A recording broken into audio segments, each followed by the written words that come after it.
Bismillahirrahmanirrahim. Assalamualaikum warahmatullahi wabarakatuh. Innal hamdalillah nahmaduhu wa nasta'inuhu wa nastaghfiruh wa na'udzu billahi min shururi anfusina wa sayyiati a'malina. May yahdihillahu fala mudilla lahu wa may yudlil fala hadiya lahu. Asyhadu an la ilaha illallah wahdahu la syarika lahu wa asyhadu anna Muhammadan abduhu wa rasuluh. Amma ba'd. Ikhwani wa ahibbai, alhamdulillah kembali kita dipertemukan Allah Subhanahu wa taala di majelis kita ini untuk bersama-sama mengkaji ayat Allah Subhanahu wa taala, ayat Allah Subhanahu wa taala dan sunnah Rasulullah sallallahu alaihi wasallam. Tidak lupa salawat serta salam untuk kita haturkan kepada Nabi kita Nabi Muhammad sallallahu alaihi wasallam, kepada keluarganya dan juga kepada seluruh sahabat-sahabatnya yang telah berjasa besar meneruskan perjuangan Rasulullah sallallahu alaihi wasallam dalam mengemban risalah Allah Subhanahu wa taala ini. Ikhwani wa hibbai, pada pertemuan yang telah lalu kita telah membaca keterangan Syekh Al-Imam Abu Syuja' rahimahullah ta'ala, di mana pada kali itu kita telah membahas tentang hukum buang air kecil ataupun air besar di al-ma'ir raqid, di air yang diam dan air yang tidak mengalir. Dan selanjutnya di antara adab qada'il hajah, buang hajat, yang diajarkan oleh Rasulullah sallallahu alaihi wasallam, dan ini merupakan cerminan tentang kepekaan sosial yang diajarkan oleh Rasulullah SAW kepada umatnya.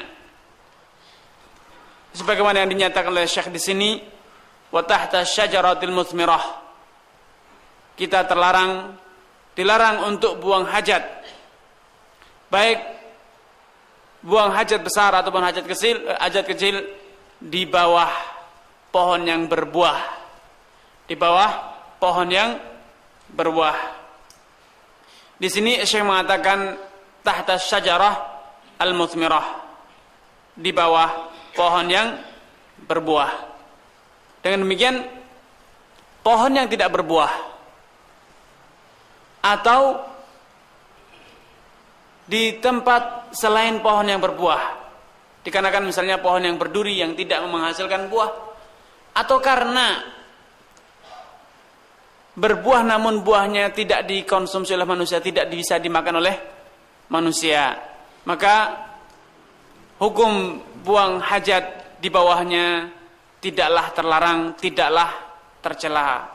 Karena alasan para fuqaha, para ulama melarang kita untuk buang hajat di bawah pohon yang berbuah dan buahnya adalah buah yang dimakan oleh manusia, ialah dikarenakan perbuatan ini dapat menyebabkan buahnya tidak dapat dimanfaatkan.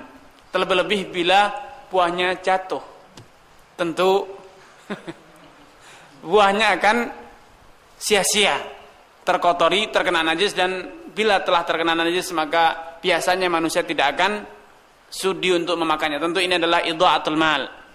Ini adalah idha'atul mal, dan ini termasuk kufranun ni'mah, kufur terhadap nikmat Allah Subhanahu wa taala. Ini ikhwan wa hibbai,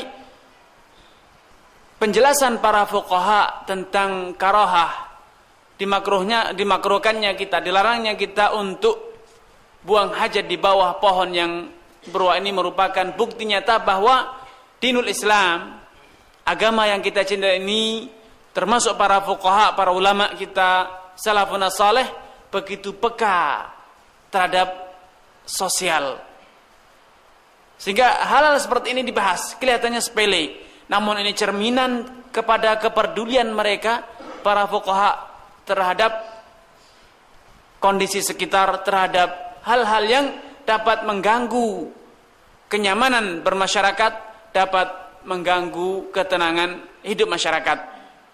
Antum bisa bayangkan, andai ladang-ladang orang, pohon-pohon yang berbuah, baik itu milik orang ataupun pohon yang ada di tempat lain yang tidak bertuan, dijadikan tempat buat hajat, tentu ini akan menjadikan pohon-pohon tersebut, buah-buah tersebut tidak akan termanfaatkan, terlebih-lebih yang jatuh, pohonnya buah yang jatuh. Dan ini ikhwani wa ahibbai, seperti tadi dinyatakan, adalah larangan di sini adalah larangan alal karahah. Namun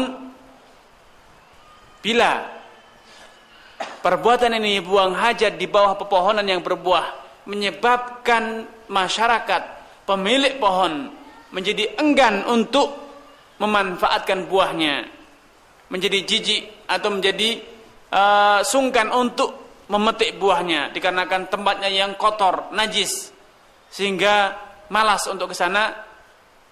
Perbuatan ini mengakibatkan manfaat atau almal, harta yang ada di pohon ini tidak dapat manfaat. Tentu ini adalah perbuatan yang kalau dikatakan sebagai perbuatan yang haram, maka itu cukup beralasan. Kenapa? Karena perbuatan ini menyebabkan pemilik pohon terjerumus ke dalam perbuatan yang haram. Apa itu? Idha'atu almal, menyanyikan harta kekayaan, menyanyikan nikmat dari Allah Subhanahu wa taala, dan menyanyikan nikmat itu adalah perbuatan yang haram. Innallaha yanhaakum an thalatha, an qila wa qal wa kathrati su'al wa madza wa idha'ati almal. Tiga hal ini adalah perbuatan yang haram, dan setiap kullu ma yuaddi ila fi'lin muharram fahuwa haram. Setiap perbuatan yang menjadikan orang terjerumus ke dalam perbuatan haram, maka itu perbuatan tersebut adalah haram. Karena para ulama telah menggariskan satu kaidah, lil wasaili hukmul ghayat. Setiap wasilah suatu amalan, wasilah perantara terjadinya suatu kejadian, maka perantara ini memiliki hukum atau diberi hukum seperti hukumnya kejadian tersebut. Misalnya tadi buang hajat di bawah pepohonan, bila itu menyebabkan pemilik pohon enggan untuk memetik, masyarakat enggan untuk memanfaatkan buahnya, tentu ini adalah perbuatan yang haram. Kenapa? Karena idha'atul mal, menyanyiakan buah, itu termasuk perbuatan yang haram. Karena ya ikhwan wa hibbai, hendaknya kita peka terhadap kondisi sosial. Jangan sampai kita ini menyebabkan orang lain terjerumus ke dalam perbuatan haram. Walaupun kita yang tidak melakukannya, bukan kita yang enggan memetik buahnya, namun pemilik pohon, namun kita menjadi biangnya, kitalah yang menyebabkan pemilik pohon enggan memetik buah, maka kita pun termasuk telah berbuat perbuatan yang haram. Namun seperti kata Syekh, wa tahta syajaratil muthmirah, ini karangan ini, larangan ini berlaku bila kita lakukan buang hajat ini, kita lakukan di bawah pohon yang berbuah. Namun bila pohonnya tidak berbuah, apakah tetap ada karohah, ada larangan? Tentu tidak. Karena para ulama mengatakan wal hukmu yaduru ma'illatihi wujudan wa adama. Hukum setiap masalah ini senantiasa dikaitkan dengan illahnya, sebabnya. Bila sebabnya tidak terwujud, maka hukumnya pun tidak terwujud. Alasan para ulama melarang kita buang hajat di bawah pohon adalah karena khawatir menyebabkan pemilik pohon tidak enggan memetik buahnya. Nah, bila pohonnya dalam keadaan tidak berbuah, maka tidak ada karohah di sini. Kecuali bila nanti pada selanjutnya ini akan disebutkan alasan selanjutnya. Dan demikian kembali saya tekankan, bila pohonnya tidak berbuah atau buahnya tidak layak dimakan atau tidak bisa dimakan, maka tidak masalah buang hajat di bawah pohon semacam ini. Kecuali bila seperti kata Syekh akan selanjutnya ini, dan alasan ini tentu bisa terwujud pada pohon-pohon yang tidak berbuah ataupun pohon yang buahnya tidak berbuah, yaitu ketika pohon tersebut menjadi tempat berteduh, menjadi tempat peristirahatan, persinggahan orang.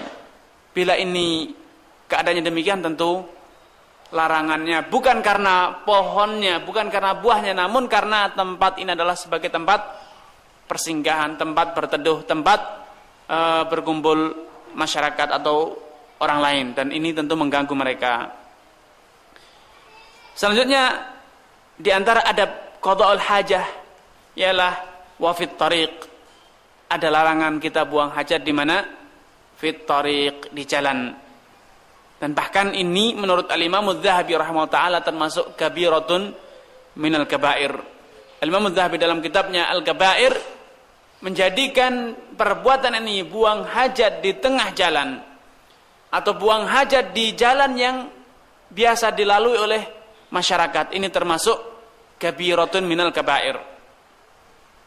Walaupun menurut mazhab Syafi'i, di dalam mazhab Syafi'i perbuatan ini termasuk perbuatan yang makruh dan bukan perbuatan haram, apalagi termasuk kabair.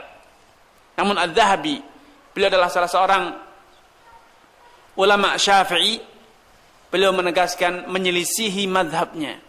Beliau mengatakan buang hajat baik besar ataupun kecil di jalan masyarakat, jalan yang biasa dilalui masyarakat, itu termasuk kabirah.